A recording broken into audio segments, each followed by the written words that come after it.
طيب أعوذ بالله من الشيطان الرجيم. بسم الله الرحمن الرحيم، والصلاة والسلام على أشرف المرسلين سيدنا محمد صلى الله عليه وسلم. الحضور جميعا، اليوم أتى إلينا السيد الفريق العام لحركة تمازج من المركز في زيارة رسمية إلى ولاية غرب دارفور، ونحن اليوم في المنطقة الحدودية منطقة أسومة التابعة لولاية غرب دارفور. يصل إلينا السيد الفريق محمد علي قرشي، وهو الآن حضور بيننا، ولكن نترككم في كلمة ترحاب مع قائد المنطقة عبد الله قبوش قائد معسكر أسومة. تفضل.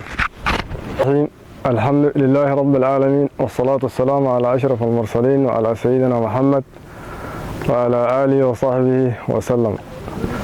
ونرحب بالسيد الفريق محمد علي قرشي، رئيس جبهة تمازج الثالثة ورفاقه. ونرحب بالسيد القائد يعقوب إدريس ورفاقه. ونرحب بدور المرأة في جبهة تمازج الثالثة ورفاقه، والجماعة الحضور جميعا، والضباط وضباط صف وجنود. والسلام عليكم ورحمة الله تعالى وبركاته.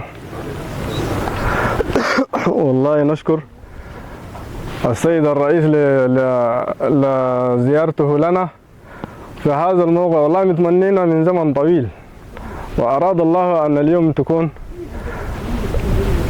أول يعني زيارة في بلدنا الحدودية. والحمد لله اليوم وصل وجانا، وفرحانين بفرح كتير.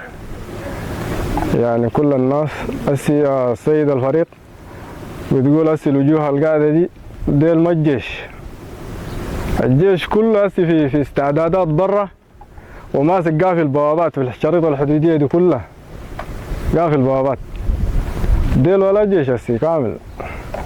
بس ان احنا قلنا يعني نقوم لك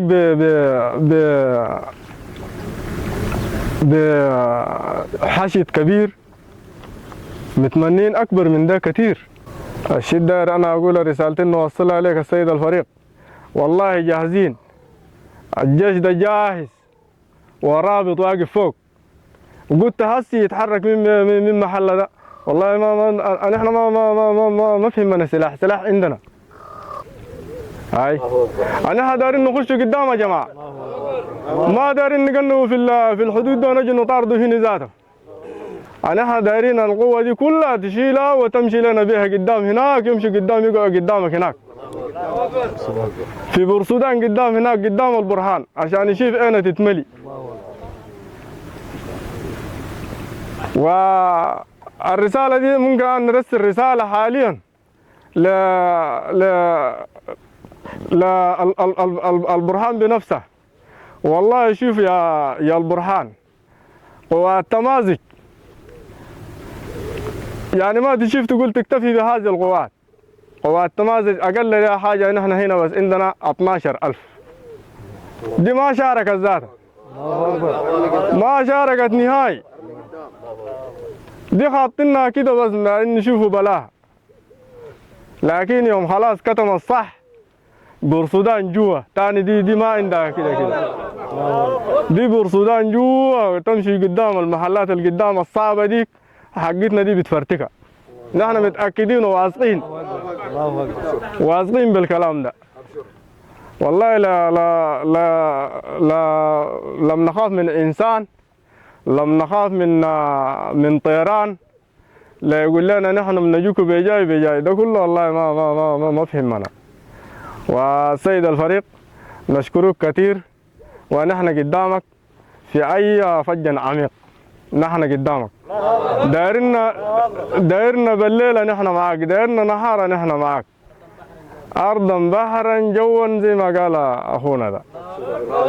الشيء اللي أنا داير أقول لك، وبارك الله فيك، قدرتنا وقدرتنا جيتنا في الظروف الصعبة والشاقة. انت برضو خليت عمل جيت عشان تتفقد احوال جيشك في ولاية غرب دارفور، تشوف وتتفقد اموره، وبترجع دي ذات نعمة ومحمدة كثيرة. الله اكبر. دي نعمة ومحمدة كثيرة. نحن متمنين الكلام ده يعني من بدري تعمل لنا، وقاعدين بفارق الصبر والله منتظرينك زي هلال الشهر ده، والحمد لله ربنا جابك. بس الشيء اللي انا داير اقول لك اقف لنا 10. احنا قوة عندنا، ما بنقول لك ما عندنا قوة، عندنا قوة دراك ده فيه. الله اكبر. وبس ما كان قلت لنا تعالوا ده بتلقانا بس، لكن ما انت ذاته في الحالة ديك ما محتاج لنا. لابد ان احنا شكينا كده بس، كان قلت كنت محتاج لنا وتقول لنا تعالوا. بارك الله فيك وكتر الله خيرك.